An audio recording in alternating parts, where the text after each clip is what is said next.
নমস্কার। চৈত্র সংক্রান্তিতে আমি তুলসী তলায় ঝরা দেবো, আর এই ভিডিওটা আমি আপনাদের সঙ্গে শেয়ার করছি। চলুন দেখে নেওয়া যাক আজকের ভিডিওটা, আমি কিভাবে ঝরায় জল দিই আর কিভাবে পূজা অর্চনা করি। তো কৃষ্ণ তুলসীকে শ্রী বিষ্ণুর প্রতীক বলা হয়, আর রাধা তুলসীকে বলা হয় লক্ষ্মীর প্রতীক। আমরা সাধারণত বাড়িতে তুলসী গাছ রাখি বাড়ির উঠানে কিংবা ছাদে। যারা ফ্ল্যাট বাড়িতে থাকে তারা ব্যালকনিতে রেখে দেয়। তো তুলসী গাছের প্রথমে আমার শাশুড়ি মা আর আমি দুজন মিলে এই ঝরাটা দিচ্ছিলাম। তো আমার শাশুড়ি মা জল দিল। তো জল দেওয়ার সময় যে মন্ত্রটি বলতে হবে, তুলসী তুলসী নারায়ণ তুমি তুলসী বৃন্দাবন, তোমার শিরে ঢালি জল অন্তিমকালে দিয়ে স্থল। এই মন্ত্রটি বলে তুলসীর গাছে জল দিতে হবে। তো আমার শাশুড়ি মা তিলক চন্দন ঘষে নিচ্ছিল, আর এটাতে ঝরা যে পাত্রে জলটা দিব ওটাতে ফোঁটা দিয়ে দিবে। তো আমরা সাধারণত প্রতিদিন কিন্তু তুলসী তলা লেপি না গোবর দিয়ে।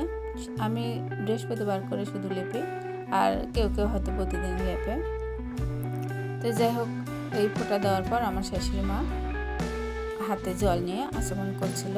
আর আচমন করতে গেলে যে মন্ত্রটি বলতে হয়, তৎ বিষ্ণু পরমং পদাং সদা প্রশান্তি সুরয় দিবিব চক্ষুরাদম ওম বিষ্ণু ওম বিষ্ণু ওম বিষ্ণু। তো এই কথাগুলো বলে আচমনটা করতে হবে।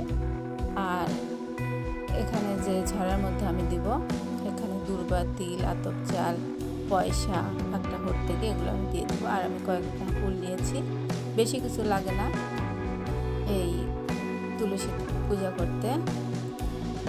তো আমি সন্ধ্যাবেলা যে প্রদীপটাতে প্রদীপ দেই ওইটাই আমি জ্বালিয়ে দিয়েছি। তো এগুলো দেওয়ার পর আমার শাশুড়ি মা কিন্তু ঝরায় জলও দিয়ে দিল।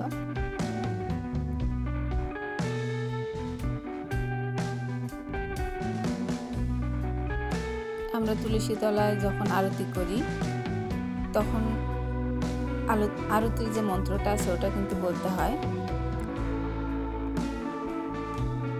তুলসী তলায় দিচ্ছি বাতি, সাক্ষী থেকে ভগবতী, সাক্ষী থেকে দেবগণ আর লক্ষ্মী নারায়ণ। এই কথা বলে আমরা আরতি করি।